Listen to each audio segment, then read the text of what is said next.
Hola a todos, que el Señor les continúe bendiciendo una vez más en esta noche. Quiero dirigirme a cada uno de ustedes para compartir una reflexión una vez más acerca de la palabra de Dios, de modo que quiero que se ponga cómodo en esta hora, que le pidamos a Dios que nos hable, que su palabra nos ilumine, que su palabra nos confronte, que su palabra nos haga entender lo que Él quiere que nosotros entendamos a través de ella.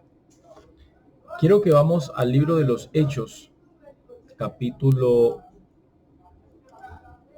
4, versículo 1.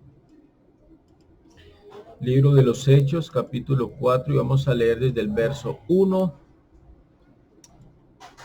Vamos a leer en el nombre del Padre, del Hijo y con la dirección del Espíritu Santo. Amén. Dice el texto. Hablando ellos al pueblo, vinieron sobre ellos los sacerdotes con el jefe de la guardia del templo y los saduceos, resentidos de que enseñasen al pueblo y anunciasen en Jesús la resurrección de los muertos. Lo que los sacerdotes, fariseos y saduceos estaban molestos porque los discípulos de Cristo, la iglesia del primer siglo, dice el texto, resentidos de que enseñasen al pueblo y anunciasen en Jesús la resurrección entre los muertos. ¿Qué era lo que los discípulos estaban haciendo aquí? Predicando la palabra del Señor, predicando el mensaje que el Señor les había entregado, que el Señor les había comisionado entregar, compartir, predicar. Dice el verso 3, y les echaron mano y los pusieron en la cárcel hasta el día siguiente porque era ya tarde. Pero muchos de los que habían oído la palabra, dice el texto, creyeron y el número de los varones era como 5,000. Quiero por favor que tenga apunte o tenga como referencia este número que es importante. Aquí dice, y el número de los varones era como 5,000. Pues la afirmación de Lucas al escribir este texto en el libro de los Hechos, Lucas escribe aquí, dice que los varones que habían creído, el número de los varones era como 5,000. O sea, él hace una aproximación numérica y dice era como 5,000. Bueno, vamos a suponer que no eran 5,000, vamos a suponer que eran un poco más de 4,000.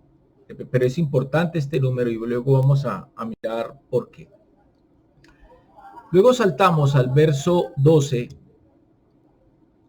y el verso 12 nos dice que la manera como se predicaba, como ellos predicaban el mensaje de Dios. Entonces dice el verso 12, y en ningún otro hay salvación, porque no hay otro nombre bajo el cielo dado a los hombres en que podamos ser salvos. Dice el verso 13, entonces viendo el denuedo de Pedro y de Juan, y sabiendo que eran hombres sin letras y de vulgo, dice el texto, se maravillaban y les reconocían que habían estado con Jesús. Y viendo al hombre que había sido sanado, que estaba en pie con ellos, no podían decir nada en contra.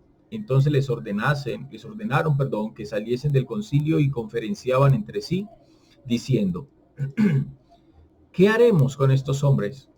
Porque de cierto señal manifiesta ha sido hecha por ellos, notoria a todos los que moran en Jerusalén, y no lo podemos negar. Sin embargo, para que no se divulgue más entre el pueblo, amenacémosles, dice el texto, amenacémosles para que no hablen de aquí en adelante a hombre alguno en este nombre. ¿Qué fue lo que estos hombres hicieron? ¿Qué fue lo que estos hombres llenos de ley, llenos de letra, sin el Espíritu Santo hicieron? Dice el texto que los amenazaron.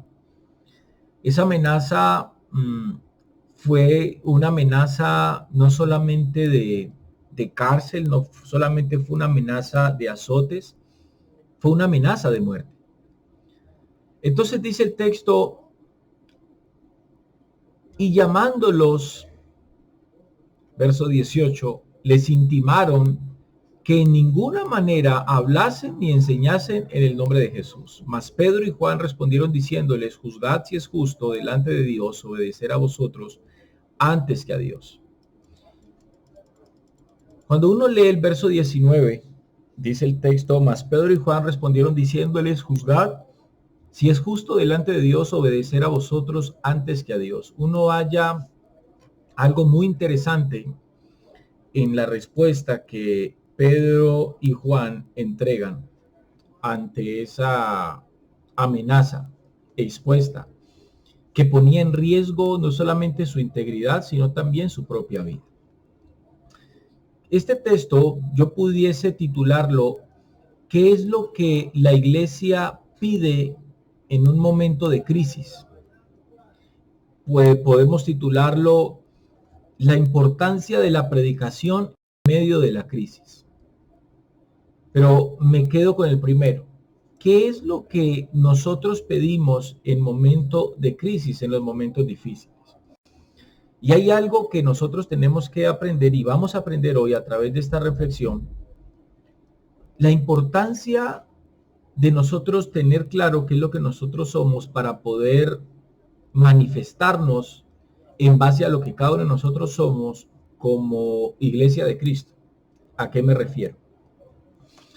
Nosotros tenemos que ser responsables en el hecho de aceptar que si nosotros comparamos, repito una vez más, nuestra vida, nuestro cristianismo, o sea, yo les aseguro algo, si tuviéramos la capacidad de trasladar el cristianismo contemporáneo al cristianismo primitivo, la iglesia del primer siglo nos viera a nosotros como apóstatas, se los aseguro. Porque la iglesia cristiana hoy realmente no vivimos conforme a la escritura, conforme a lo que dice la escritura en el libro de los Hechos, de cómo era la manera en que vivían, en que se manifestaba la iglesia en el primer siglo. Y eso ya establece un desafío para cada uno de nosotros como pueblo de Dios y como iglesia. ¿Por qué? Porque la iglesia primitiva tenía muchas características que la hacían especial. Por eso les digo, la iglesia del primer siglo era supremamente especial y tenemos que buscar la manera, y repito, es un desafío para cada uno de nosotros, poder acercarnos todos los días más a tomar ese reflejo, esa forma de lo que era la iglesia primitiva. Y para entender qué era lo que los hacía a ellos tan especiales, qué es lo que hacía que esa iglesia fuera una iglesia tan llena de convicción que no les importaba entregar su vida por causa del evangelio, por causa de la verdad. ¿Qué era lo que había en ellos que los hacía tan especiales? Y la respuesta la hallamos en el libro de los Hechos. Sigamos leyendo el texto. En el verso 31,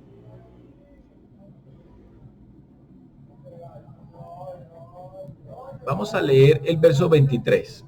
Dice a partir del verso 23. Y puestos en libertad, vinieron a los suyos y contaron todo lo que los principales sacerdotes y los ancianos les habían dicho. Dice el verso 24, y ellos, habiendo oído, alzaron unánimes la voz a Dios. Escuchen esto, que esto quizás usted lo puede ver como algo muy simple, como algo muy sencillo, pero lo que está escrito en los versos que vamos a leer tiene un gran poder y tiene una gran iluminación para cada uno de nosotros como pueblo de Dios, para poder entender que por lo menos una de las características maravillosas que tenía la iglesia primitiva, la cual los hacía a ellos realmente especiales en comparación con lo que cada uno de nosotros realmente somos hoy.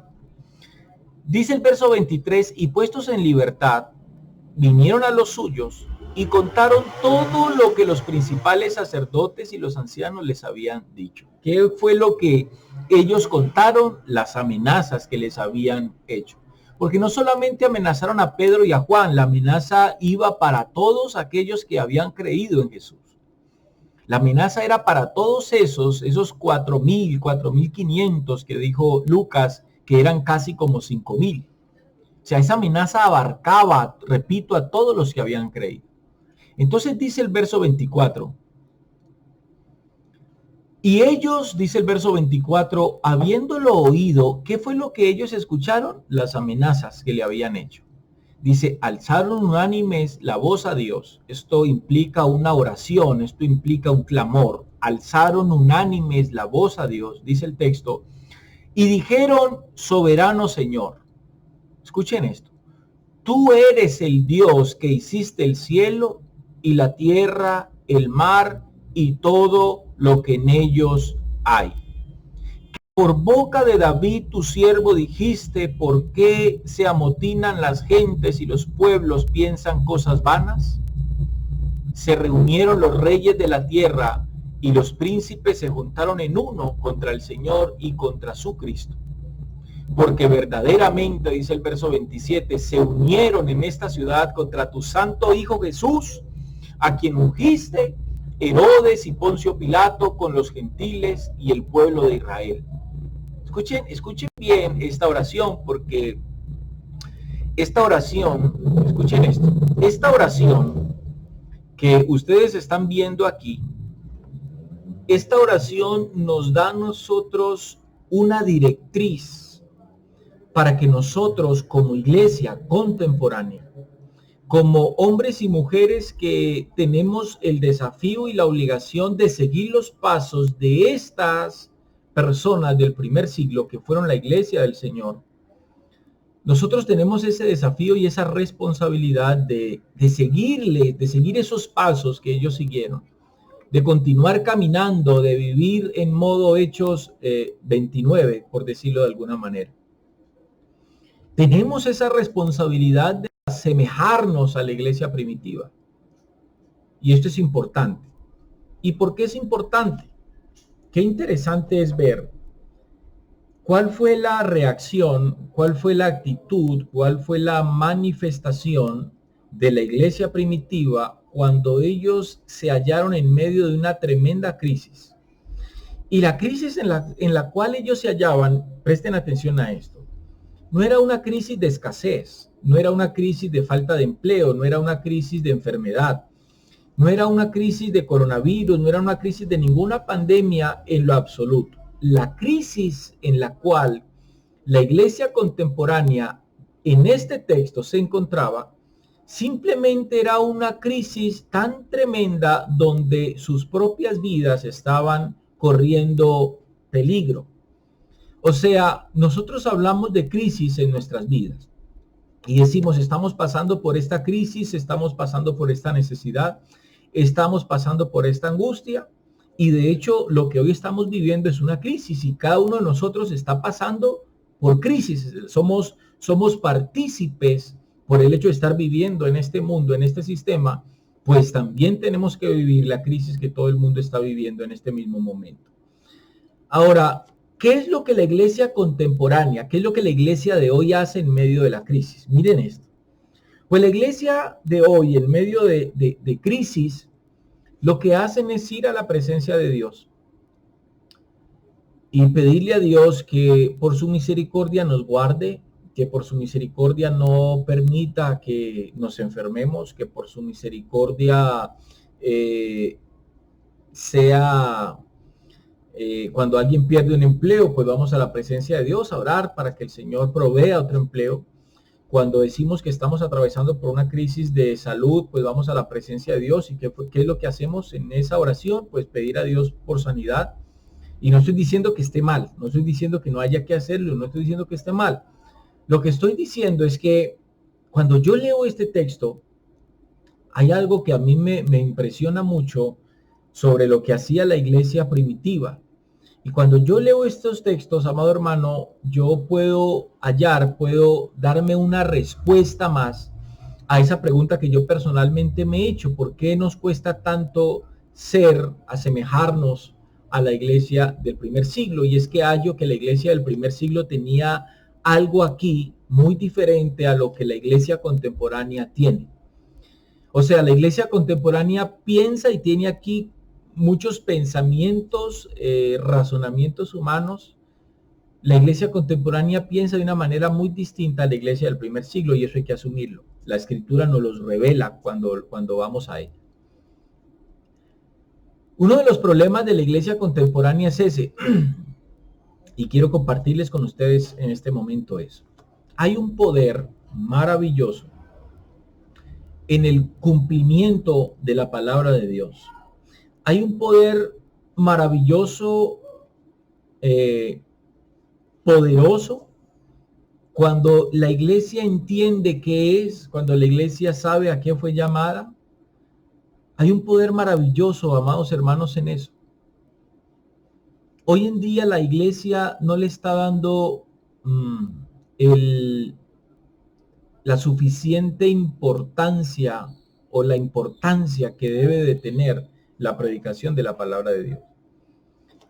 Y hay un poder tan, valga la redundancia, hay un poder tan poderoso en la predicación de la palabra en tiempos difíciles, repito, en tiempos difíciles. No sé si me estoy explicando con lo que les estoy diciendo. ¿A qué me refiero?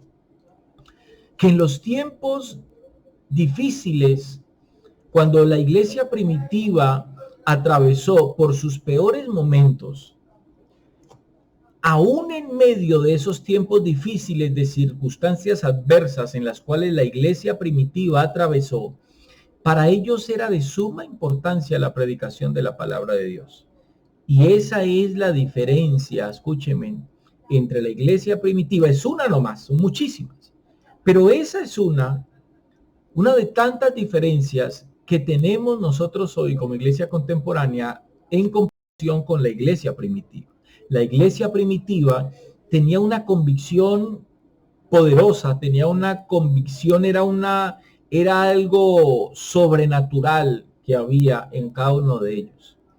Para ellos la predicación de la palabra de Dios estaba por encima, escuchen esto, de sus propias vidas. Para nosotros hoy no. Para la iglesia contemporánea, si alguien está predicando la palabra de Dios y se queda sin empleo, se desanima. Para la iglesia contemporánea, si alguien está predicando la palabra de Dios y se enferma su mamá o se enferma su esposa o su esposo o sus hijos, la iglesia contemporánea tiende a desanimarse por las situaciones difíciles que vienen. Y vuelvo y le digo, vamos a la presencia de Dios y comenzamos a pedir por nosotros, comenzamos a pedir simplemente que Dios no permita en nosotros cosas que nosotros no queremos atravesar, cosas que no queremos vivir. Pero vamos al texto y miremos qué fue lo que sucedió aquí. Cuando yo voy al texto, entonces dice el texto, aquí hay algo muy interesante, porque cuando yo leo el verso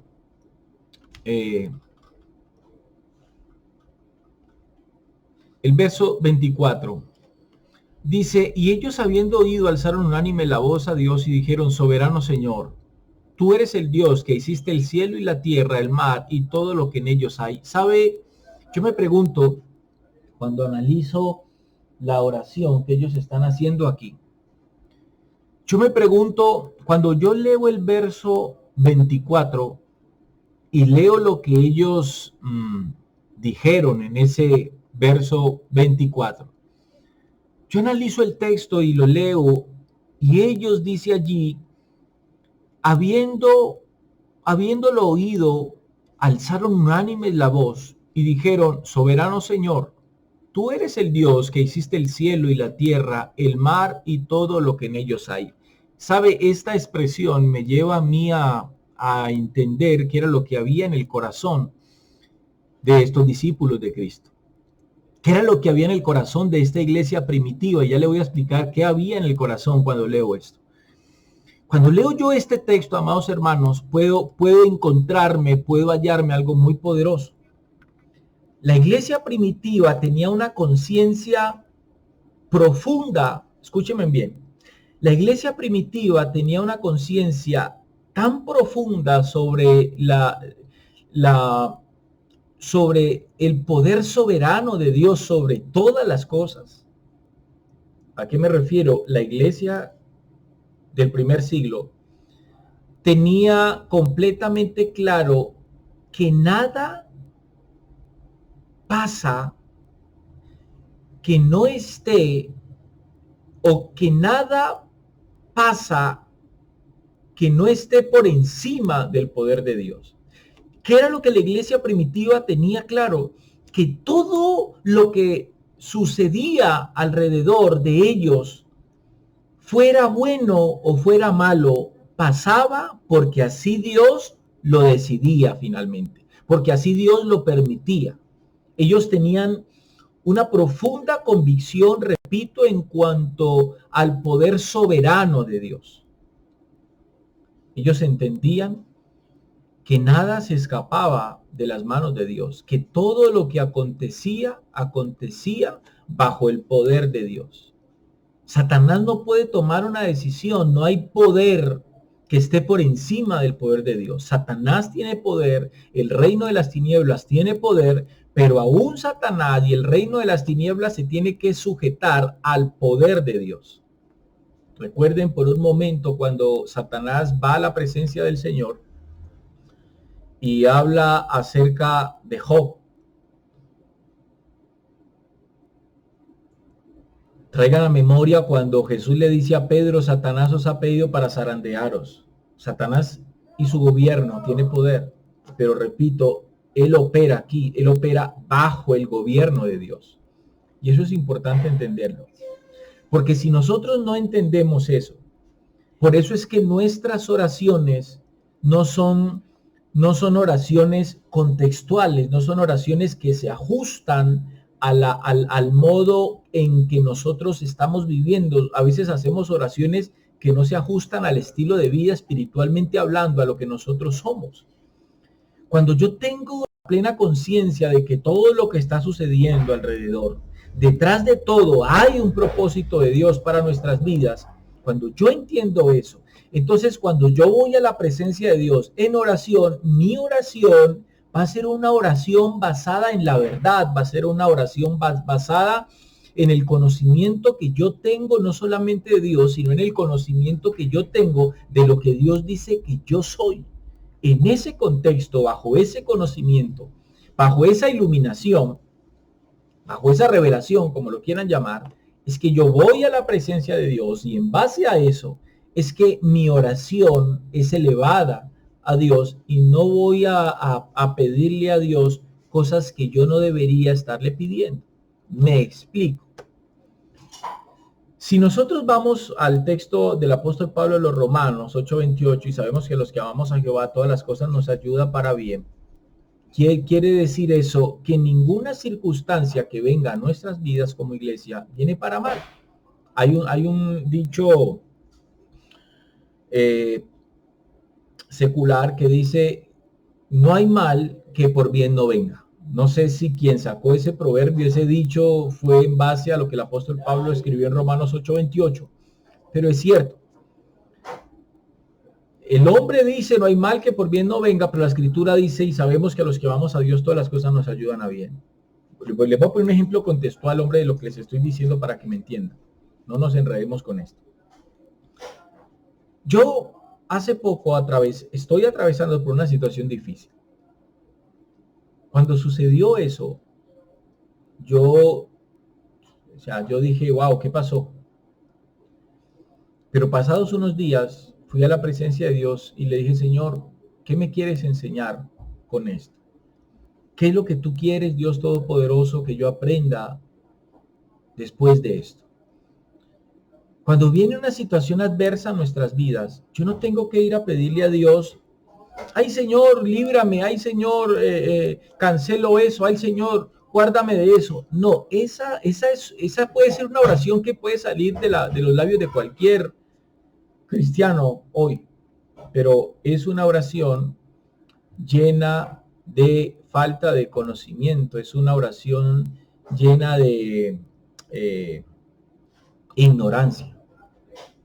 Porque cada situación adversa en nuestras vidas realmente no es para que nosotros vayamos a la presencia de Dios a llorarle, ni para que vayamos a la presencia de Dios a quejarnos. es para que vayamos a la presencia de Dios con un corazón contrito y humillado al cual no echa fuera, y que podamos decirle al Señor, Señor, ¿qué es lo que tú quieres enseñarme a mí a través de esto que yo estoy viviendo? Eso es una actitud que tenemos que asumir y que tenemos que afrontar.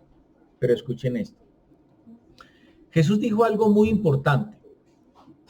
Mas buscad primeramente el reino de Dios y su justicia, y todas estas cosas os serán añadidas. Qué interesante lo que Jesús dijo aquí.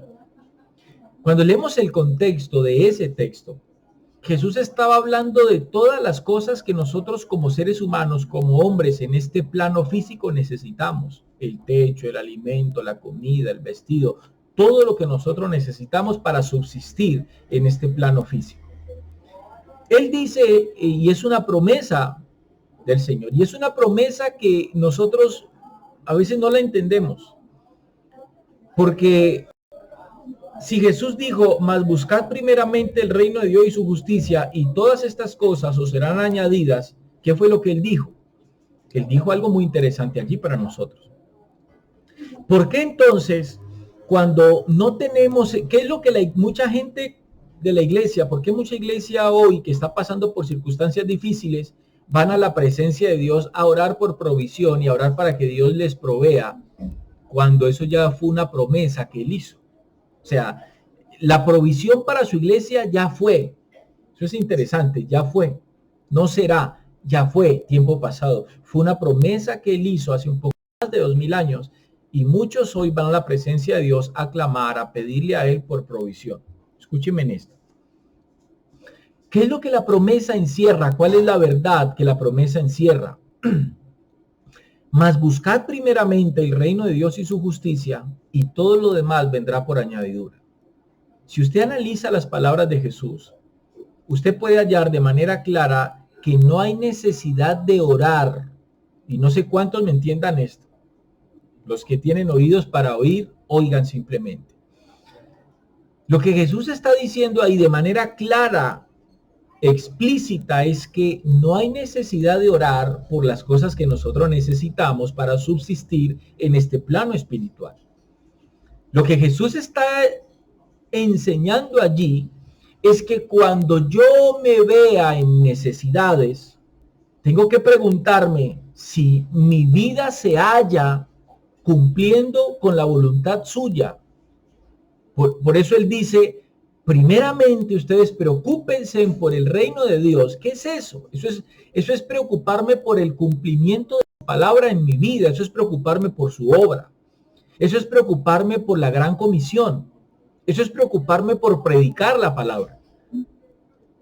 Porque si encerramos cuál es la esencia de esto que decimos vivir, de evangelio, de cristianismo, de ser discípulos de Cristo, pues la esencia de todo esto, o el punto primordial, crucial de todo esto, la esencia, el sentido que esto que decimos ser tiene, es simplemente eso, la predicación de la palabra de Dios.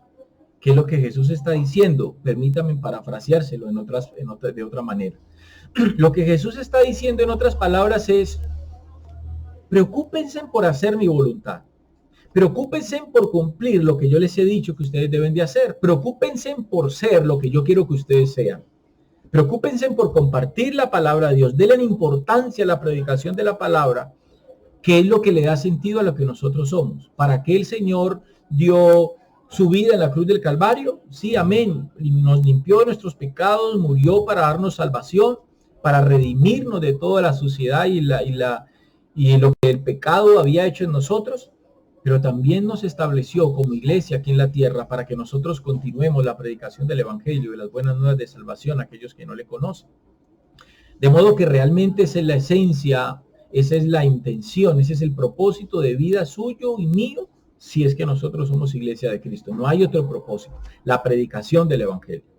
Entonces lo que Jesús está diciendo ahí es, ustedes preocúpense por predicar el evangelio, preocúpense por mi reino, que cuando ustedes lo estén haciendo, lo que Jesús está diciendo ahí, que cuando ustedes lo estén haciendo, simplemente todas las cosas que ustedes necesitan para vivir en este plano físico van a llegar. Es así de sencillo. Y yo sé que muchos que me pueden estar escuchando saben de lo que estoy hablando y saben porque lo han vivido realmente. No sé si me expliqué, creo que fui un poco claro con esto. Esto era lo que hacía diferente a la iglesia primitiva. Vamos otra vez al texto. Entonces, noten aquí algo maravilloso. Y ellos, habiendo oído, alzaron unánime la voz, dijeron: soberano Señor, tú eres el Dios que hiciste el cielo y la tierra, el mar y todo lo que en ellos hay. Recuerden entonces que ellos lo que habían escuchado era que los habían amenazado. Ellos estaban bajo amenaza en ese texto. Esto es importante entenderlo. Ellos estaban bajo amenaza. Lo que habían escuchado era que simplemente si ellos seguían predicando la palabra del Señor, los iban a matar. Esto es importante entenderlo. Ahora bien, dice el texto 25, que por boca de David tu siervo dijiste: ¿por qué se amotinan las gentes y los pueblos piensan cosas vanas?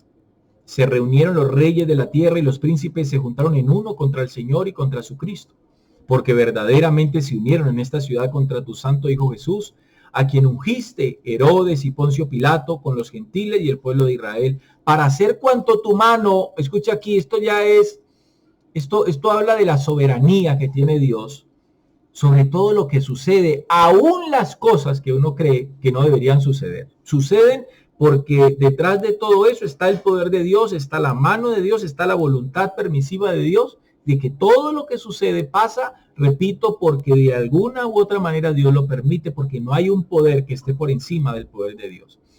Mire la expresión de la iglesia primitiva: para hacer cuanto tu mano y tu consejo habían antes determinado que sucediera. O sea, ellos tenían claro que aún la muerte de Cristo pasó y todo el calvario del Hijo de Dios pasó porque así el Padre lo había decidido. Ellos tenían claro que eso no pasó porque Herodes quiso, porque Poncio Pilato quiso. Miren la convicción de la iglesia primitiva.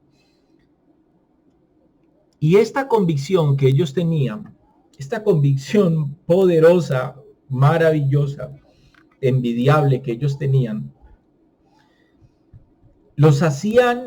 esa convicción los hacía a ellos manifestarse, ser completamente diferentes a lo que nosotros somos hoy, amados hermanos.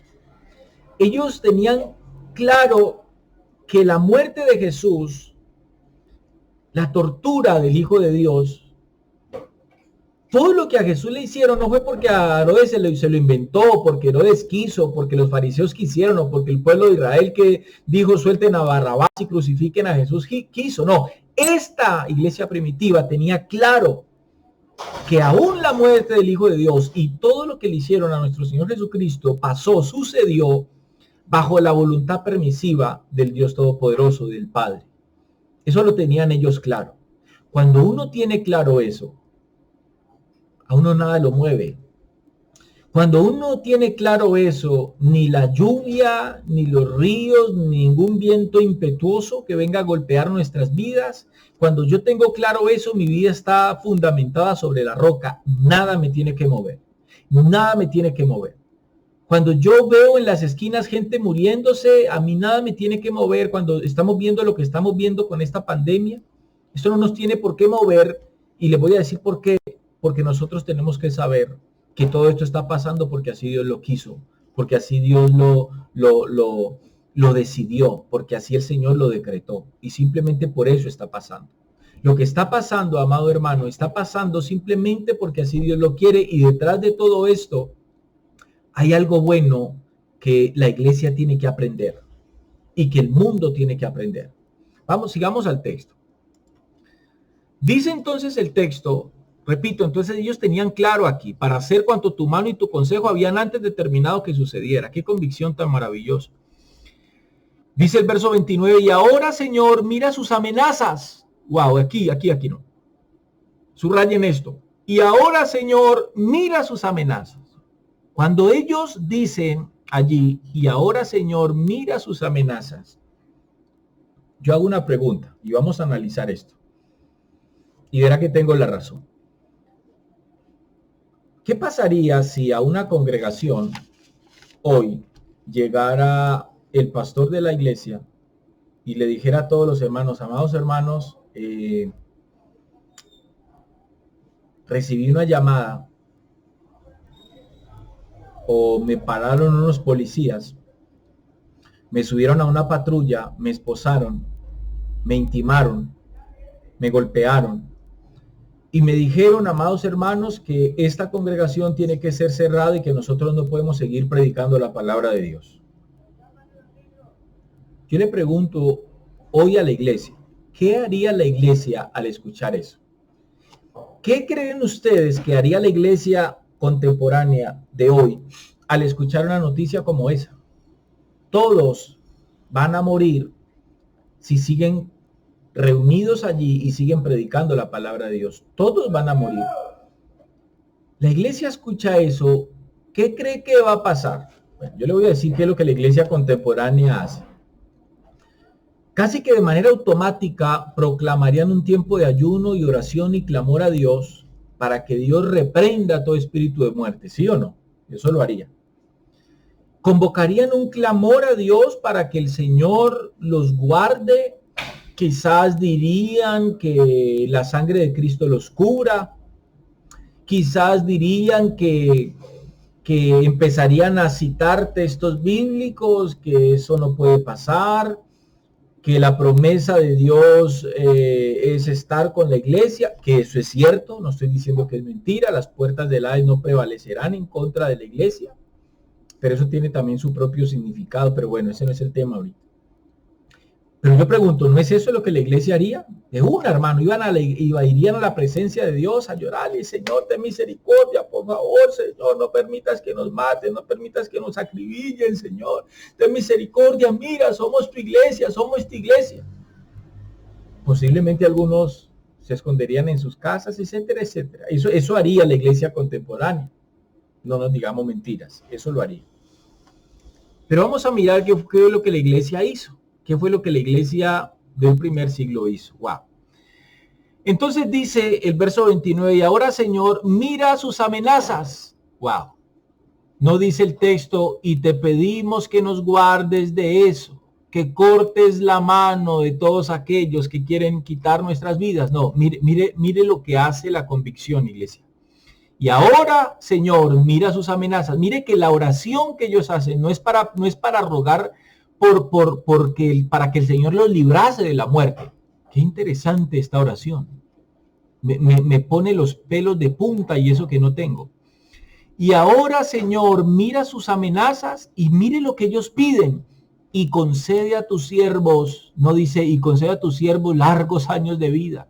Y concede a tus siervos trabajo. Y concede a tus siervos un lugar lejos a donde nos podamos ir. No, dice, y concede a tus siervos que con todo de nuevo hablen tu palabra. ¡Wow! ¡Qué oración más poderosa! Mientras tú extiendes tu mano para que se hagan sanidades y señales y prodigios mediante el nombre de tu santo Hijo Jesús. En ese contexto, escuchen bien, cuando ellos hicieron esa oración, se manifestó un poder de Dios. Verso 31. Cuando hubieron orado de esa manera, cuando hubieron pedido lo que debían pedir, que es por eso lo que yo digo, ¿por qué la iglesia contemporánea no tiene el poder de la iglesia primitiva? ¿Por qué hemos perdido esa esencia? Hombre, porque no estamos orando, como dice Santiago, porque pedimos para nuestro propio deleite, porque pedimos mal, porque no estamos pidiendo lo que deberíamos estar pidiendo. Mire, la iglesia en este momento, en estas crisis, la iglesia está pidiendo mercado, la iglesia está pidiendo provisión al Señor, la iglesia está pidiendo que los empleos no se pierdan. Estamos pidiendo tantas cosas y no estoy diciendo, repito, que no podamos hacer lo que estemos pecando cuando lo hacemos. Lo que estoy diciendo es que nos olvidamos de lo que realmente debemos de pedir, de lo más importante que nosotros tenemos que pedir. Y es la fortaleza para la predicación de la palabra de Dios en los momentos difíciles.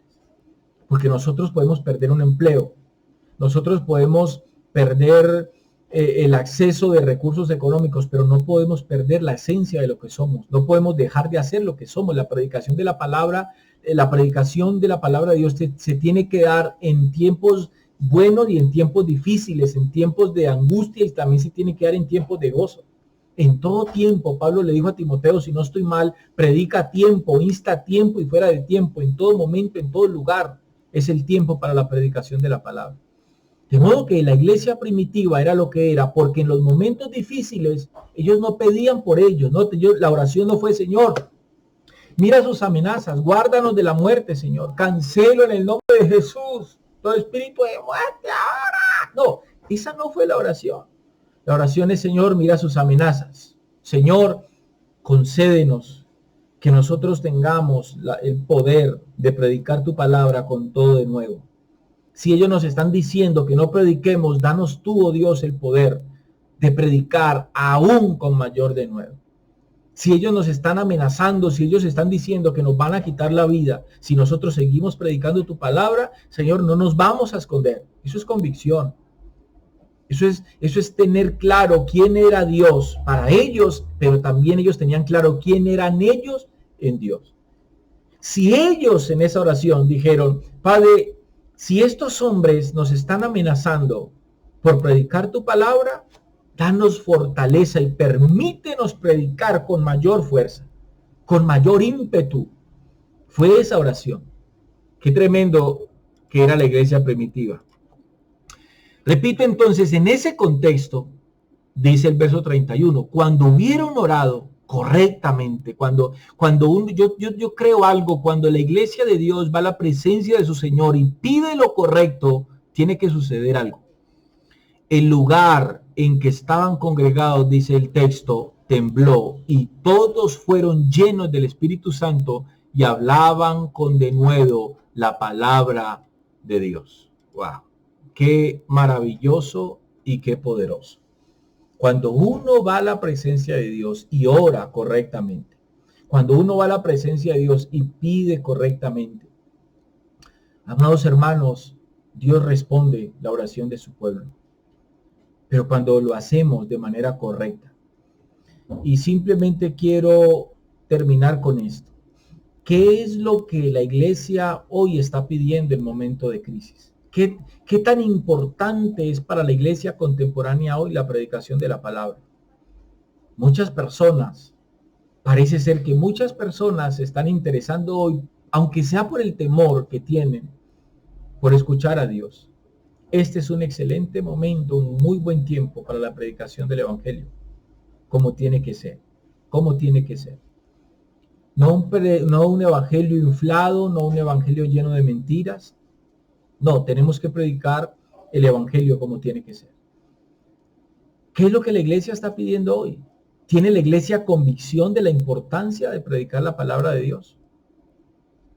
Simplemente les digo a todos mis hermanos, todos nosotros necesitamos desayunar, almorzar y comer. Cuando dice la escritura, no solo de pan vivirá el hombre, sino de toda palabra que sale de la boca de Dios. A veces mucha gente religiosa cree que el texto está hablando de que no necesitamos el alimento físico. No, el texto no está diciendo eso. Lo que el texto está diciendo es que la vida del hombre no depende solamente de lo que come. El hombre tiene que comer alimento físico, obviamente. Pero el hombre también necesita la palabra de Dios. Por eso el texto dice, no solamente de pan vivirá el hombre. Para que el hombre viva necesita algo más que pan físico. Necesita pan espiritual para que el hombre pueda vivir. Y esto es interesante. Y es a lo que es usted, hermano, llamado, y es a lo que yo soy llamado, a predicar la palabra de Dios. Hermanos, inundemos nuestras redes, no hagamos tanto énfasis en el coronavirus. Hermano, dejémosle eso a los noticieros. No hagamos tanto énfasis en esas noticias del coronavirus. Hagamos énfasis en la palabra de Dios. Prediquemos el evangelio de Cristo. Inundemos nuestras redes sociales de la predicación de la palabra. Hermanos, que el Señor les continúe bendiciendo. Espero que esta reflexión haya sido de mucha bendición para cada uno de ustedes. Y tengamos en cuenta eso, amados hermanos. Yo sé que todos necesitamos muchas cosas para nuestro mantenimiento en este plano físico. No pidamos a Dios por eso. Bueno, si ustedes lo quieren hacer, háganlo. No está mal que lo hagan, háganlo. Pero yo he entendido algo. Yo he entendido y quiero sujetarme y quiero abrazar esa promesa que el Señor nos hizo. Mas buscad primeramente el reino de Dios y su justicia, y todo lo demás será añadido. Yo hace mucho tiempo entendí que cuando yo me preocupo por las cosas de mi Señor, Él se preocupa por las mías. Y créanme lo que les estoy diciendo, y muchos que me conocen saben de lo que les estoy hablando. Hay cosas que yo nunca le he pedido a Dios y han llegado a mi vida, a mi familia. La provisión a mi vida siempre ha llegado, siempre Dios ha sido fiel con nosotros. Y créanme que no les revelo esto, no soy una persona que gasta mucho tiempo en su oración pidiéndole a Dios por estas cosas. Le pido a Dios que fortalezca mi vida, que me permita entender su verdad, que me dé la fortaleza, el ímpetu de predicar su palabra tal cual como es, que me guíe para yo no equivocarme cuando trazo la palabra, cuando tengo que interpretar un texto bíblico, que me guíe, que me ayude para no equivocarme, para no llevar a otras personas al error, para no ser un ciego guía de ciegos. Y he descubierto que cuando yo me preocupo por el reino de Dios, por su justicia, por hacer lo correcto, he descubierto de manera personal que Él se preocupa por mis cosas. Entonces este es un tiempo excelente para que todos nosotros, el pueblo de Dios, la iglesia de Cristo, nos preocupemos por su reino, por hacer su voluntad, y Él será manifestándose, su providencia será manifestándose a favor de cada uno de nosotros. Hermanos, que el Señor les bendiga. Muchísimas gracias por tomarse este tiempo para escuchar, para compartir conmigo. Que el Señor les continúe bendiciendo. Estamos en contacto con todos nuestros hermanos. Y no dejemos de confiar en el Señor y tengamos confianza y estemos tranquilos que detrás de todo lo que está pasando está la mano de nuestro Señor, y Él sabe por qué está permitiendo que todo esto suceda. Que el Señor les continúe bendiciendo a todos. Hasta una próxima oportunidad.